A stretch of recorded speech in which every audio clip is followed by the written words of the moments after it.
Welcome back to Show and Tell. I'm Billy. This is a knitting podcast. I try and get an episode out to you every week. I haven't been sloughing off the last couple of weeks. I've been busy. My husband was away part of the time, which freed me up to do even more knitting. So I have a variety of things to show you. Some finished objects. I mean, they're not so big, but things are really moving along. I'm making progress on a lot of different fronts. So before I jump into it, I just want to say, hang around till the end because it's story time here at Show and Tell. There was an obituary in the Economist. I had mentioned to you in a prior episode about Rose Girone, who lived to 113, who was a lifelong knitter. I had given the link to the obituary that was in the New York Times, but I suspect that a lot of you weren't able to read it if you didn't have a subscription. So I thought I would read this other obituary from The Economist because it starts out with a whole thing about knitting. So hang around for that. A couple of months back, a friend of mine celebrated a birthday. For the woman who has everything, there's precious little that I could give her, but she has always admired my knitting and been very supportive of my podcast. So I offered to knit her a beret, and she was just thrilled. So I gifted her a ball of yarn, knowing that she's allergic to wool, so I chose a ball of Rowan Soft Yak DK, which is yak. I don't know if there's something else in it, but there's no wool. And I offered to knit with that skein a beret. So, P.S., the beret is finished. And blocked. I haven't sewn my label in yet. She was desperate for the label. She was like, can't you put it on the outside? I was like, no, it's not that kind of a label. But anyway, if you haven't knit a classic beret before, one of the tricks is that you insert a plate. Let me go grab a plate. My dinner plates are too large, so I opted for these melamine plates that I have that my kid made when he was young. Notice 5/11. That was my mother's birth date, and he made this for her birthday many years ago. But this is the right size. So I had inserted this plate in here while this was very wet, and I had a hard time getting the ribbing over it because you can see how much narrower that is. And I was afraid because this isn't wool, it doesn't have the property of bouncing back. I was afraid if I left it on there and then when this was dry, stretched it over that I might permanently stretch this out. So after a number of hours, I removed the plate. This was still quite wet, and I just laid it on my blocking board and let it dry, and here it is. It's like the exact size of the plate, and it gives it that flatness that a classic beret has. Well, it seems like this month I'm in a finish it first, a Fifi kind of mood. I finished not one, but 2 sleeves of my charming Easy Work jumper. It might be easiest if I just put it here for you to see. I knit them 2 at a time. I just wanted to make sure that I had all the same decreases in the same places and to start the motif at the same place. I did go ahead and block these, so I wanted to show you how the fabric looks when it's blocked so that you could compare it to this, the front of the sweater, which has not yet been blocked.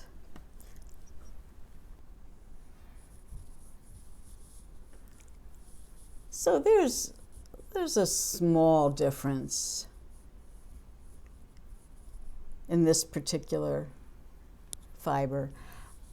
The orchid color, which is called Purple Artichoke by Knitting for Olive, is 100% merino, and the bottom part, Knitpicks Shimmer lace, is alpaca and silk.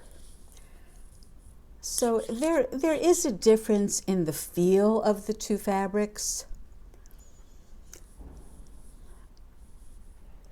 I will get around to blocking this.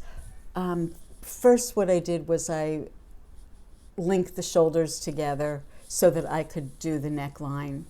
Now, the pattern doesn't call exactly for this neckline. It calls for a single crochet or something, and I just wasn't into crochet on this particular garment. So I did some rib knitting, and I mitered the corners because the sweater calls for a very squared off neckline. I'm hoping maybe when I block this that it'll give that really square look. Right now it looks like it's pulling in the corners. Anyway, that's the front, and here's the back. Front again. So you might remember me saying in a prior episode that once I saw how this yarn pooled, I thought I preferred this pooling to this pooling, and I designated this as the back. But up until, almost like up until here, the front and the back are the same. It's just when you start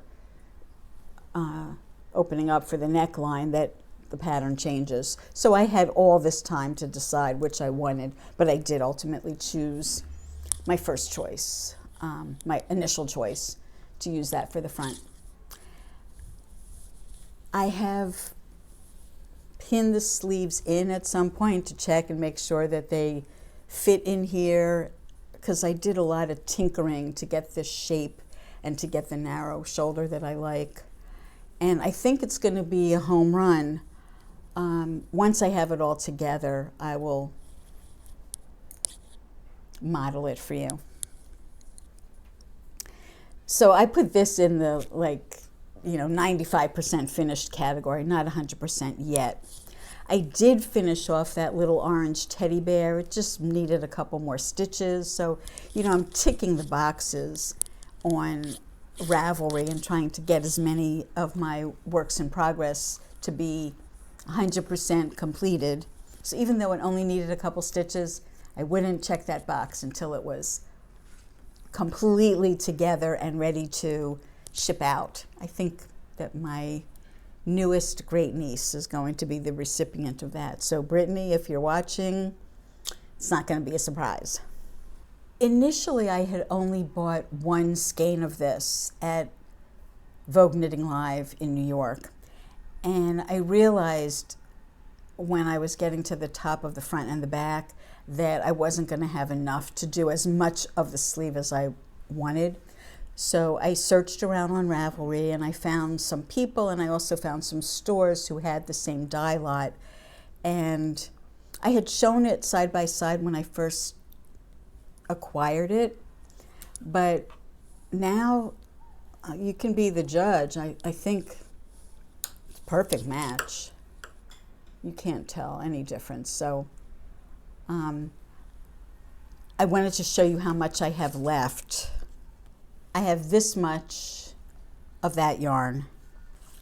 Correction, I found another one. So I have this much of the Knitting for Olive, but I had a bunch of balls like this of the lace. Now I had wound these originally to be doubled. I really didn't know how far this was going to go, and I was afraid I wouldn't have enough to do an entire sweater out of it, which would have been so pretty, but c'est la vie. But I did have enough of this that I thought, well, let me make a hat.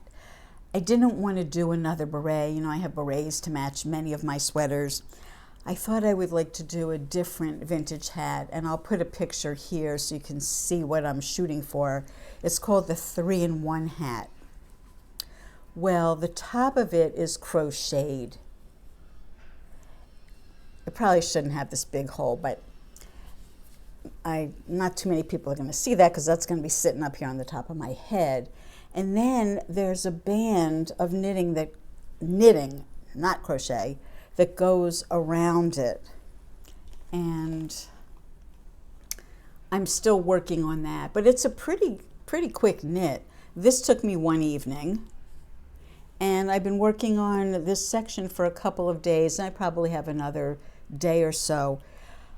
I wanted the fabric to be stiff. I didn't want it to be drapey like the sweater. So here I have put 4 strands of lace weight together. I don't know if you can see that. So I'm pulling from 2 balls that are doubled at the same time to get me 4 strands. And I'm pretty sure I'm going to have ample amount of yarn to keep going with this. This wraps around this, and then I think it gets folded up. There's 3 different ways of wearing it. So once I have it finished and assembled, I'll play with it on screen for you and maybe try and show you the 3 different ways. But I really like this. It's very squishy, and it's interesting. It has a little bit of a texture. This would have made a stunning sweater, this particular stitch, and the thickness of it would have been like so warm for winter. Well, I don't think Knitpicks is making, they might still be making shimmer lace, but they're not making it in a multicolor anymore, if you like it. Anyway, while I was in crochet mode, you know, I'm not really much of a crocheter. I'll put a link in the corner, to an episode a while back where I showed a crochet afghan that I made as a teenager. Really, it's the only thing that I've crocheted, maybe one little hat. I've hardly done any in my whole life.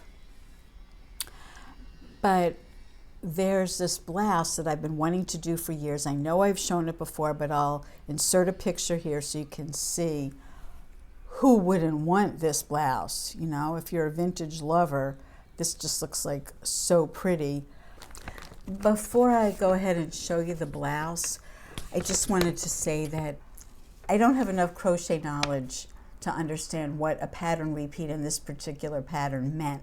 So I was very fortunate yesterday to be able to attend a crochet workshop that was sponsored by the guild that I belong to, which is a knitters guild.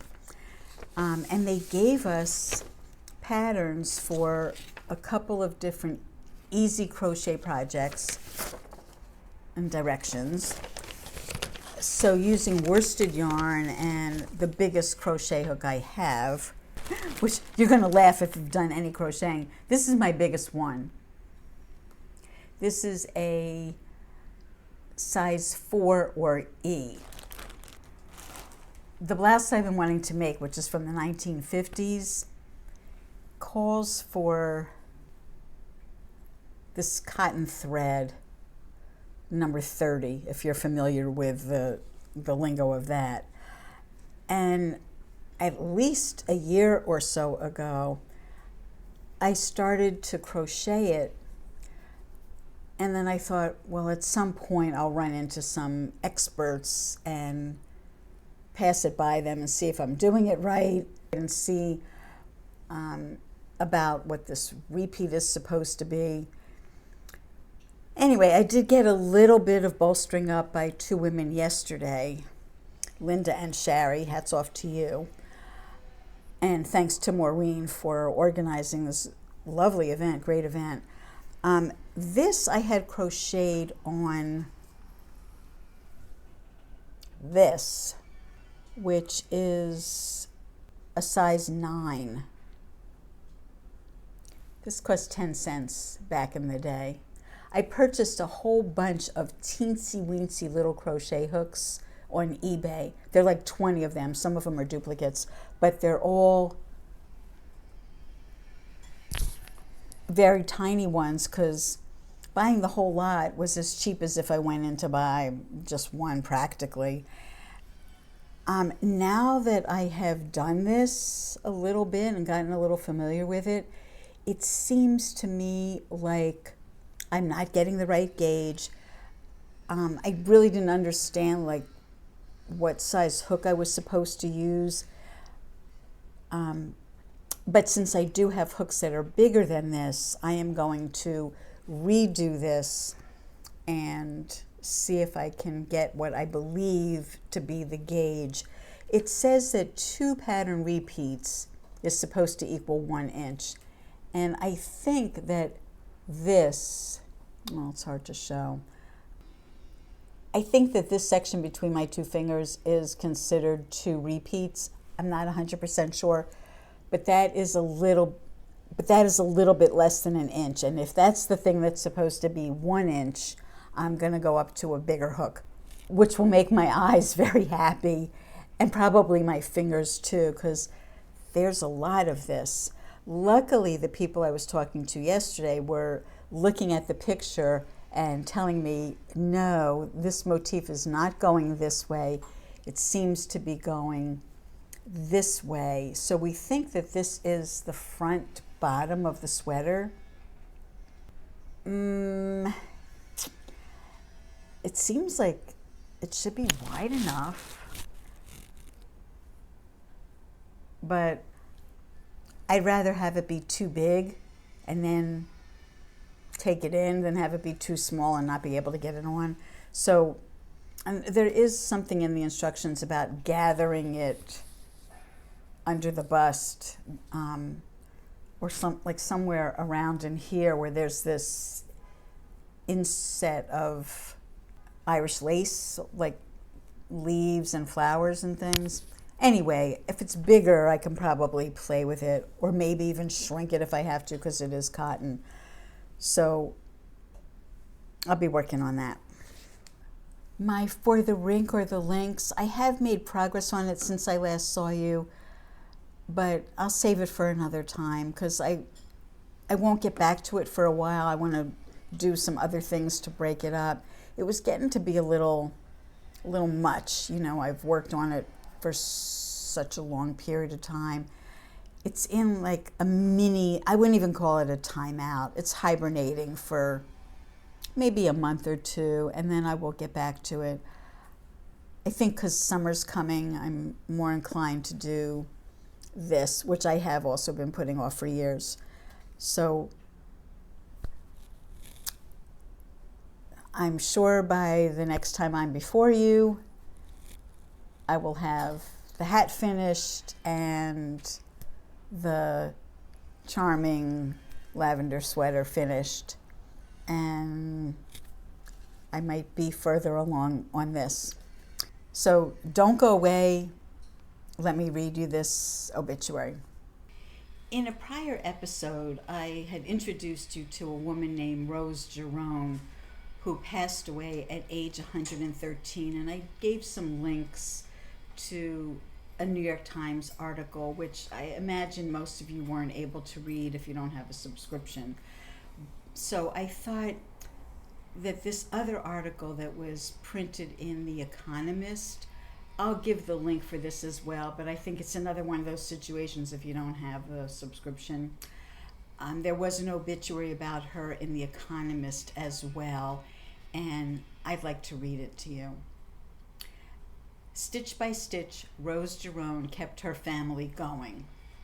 The oldest known Holocaust survivor died on February 24th, aged 113. Knitting divides opinion. On one side are those for whom it is traumatic. First, the very look of a knitting pattern in which a suave and fancy sweatered man introduces 2 pages of impenetrable mathematical code, the fiddliness of casting on, the reluctance of the needles to cooperate, the panic of a dropped stitch, the aborted rescue, the unraveling, and then the indescribable sadness of the finished object. whatever it was meant to be, tight, shapeless, and useless. For others, though, it is a delightful symbol of slow living, best practiced in a Scandinavian hut glowing with hygge, with thick needles and thicker yarn to make designs as intricate as snowflakes. It can also be fished from a bag whenever calmness is called for, in queues or at airports, or when frustrated. With a piece of knitting on the go, there is no dead or unprofitable time. Every moment can be devoted to progress and satisfaction. Rose Girone was in the latter camp. She loved knitting from childhood when an aunt in Hamburg first put the needles in her hands, to when at 110 she was given nice new needles and a ball of red wool for her birthday. By then it was tricky for her to do the slip knot for casting on, but she managed a few stitches all the same. Until she was 105, she had been teaching at the Knitting Place in Port Washington, New York. Until she was 102, she had kept briskly clicking away, and in her 90s she had thought of nothing of crawling on the floor to pin out still damp knitted pieces into the shape of a jumper or a dress. When people brought her pictures from Vogue and wanted the same, she might stay up all night with her measure and graph paper doing the maths. Quite simply, she could not imagine a life without knitting. Yet plenty had occurred in hers to disrupt a knitter's calm. In 1938, she endured Kristallnacht in Breslau, when everything Jewish in the city was smashed or set on fire.